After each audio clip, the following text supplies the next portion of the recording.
Hello, everybody. This is Aaron Applin once again, here to talk to you about charity work. And today, specifically, I want to talk to you about how do you deal with negativity that infiltrates the work that you're trying to do in your community.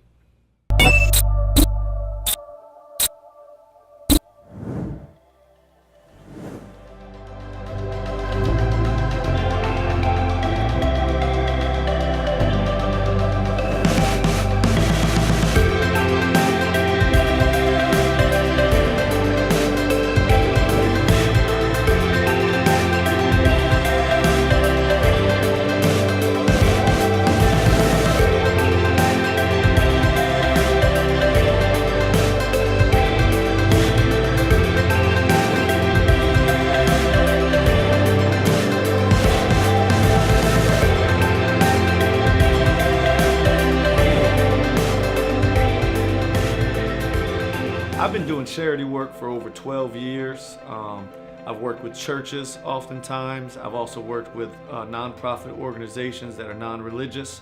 I've worked extensively in other countries like Haiti and in the Philippines. And I've also worked in this country.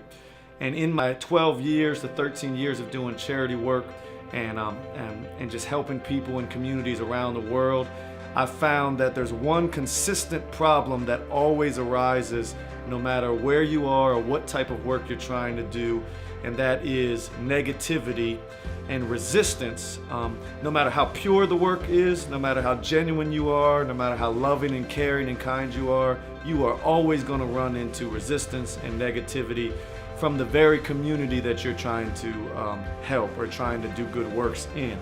It's just a part of life, I guess. But I want to kind of tell you how you can deal with that negativity and actually turn negative adversity into a weapon that propels you to do greater works and to do more good in the community. So we need to understand that the very nature of doing a good work in your community means that you're combating what would be an evil work or something evil that is being tolerated in the community that you're working in. So it's just a natural thing to run into resistance. And that's why it's very important that you, number one, believe in the cause that you're getting engaged into. So if you're feeding the hungry, like we do very often, it's one of the large parts of our charity work is bringing food to those who need food. You must believe with all of your heart that bringing food to someone that's hungry is always the right thing to do. Because there will be forces that will try to make you believe that somehow doing something right is actually wrong. We see this in the civil rights movement with Dr. Martin Luther King Jr., where they were going after equality, which is 100% right, and they didn't have equality in that time frame and in that era, and they were still demonized, and they were told often that they were going after the right thing, but they were doing it the wrong way. When we started feeding people in our community here in Dover, the government agencies in our city and even some of the business people and many of the town officials, they came at us and they told us, hey, you can't feed here in the streets the way you're feeding because it's the wrong way, and you're doing the right thing. We're not against what you're doing, but you're doing the right thing in the wrong way. And it caused division in our group that was volunteering, because some people believed that we were doing it the wrong way.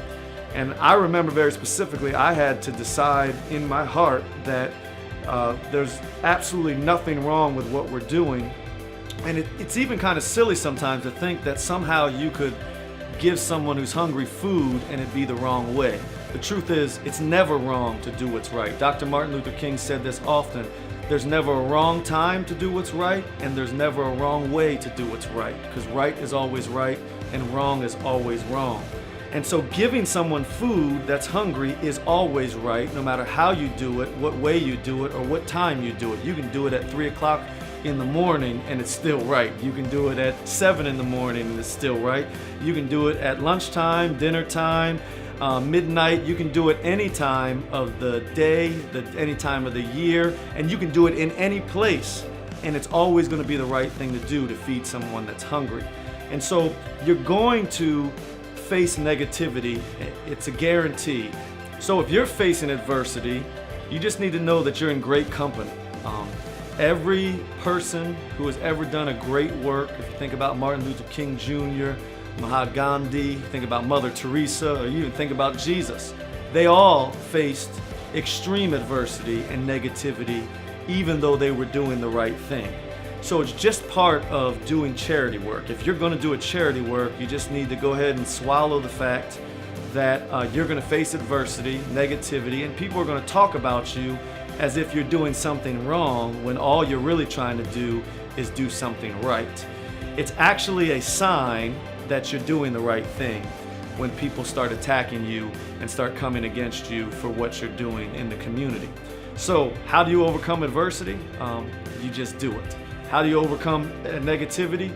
You just continue to press forward, and you do it through faith. You just got to believe that what you're doing is right, and if what you're doing is right, then it can never be wrong, no matter who says it's wrong or how many people try to come against it. It will always be right to do what's right. Join the movement. Watch our videos on YouTube, on our website.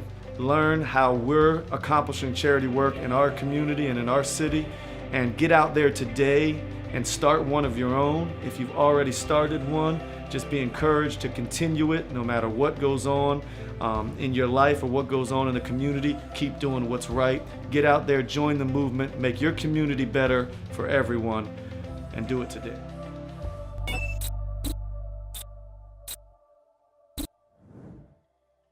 Hey guys, if you enjoyed this video, hit the subscribe button, drop a comment, give us some feedback, shoot us some other ideas of videos you would like to see in the future. So get out there and join the movement.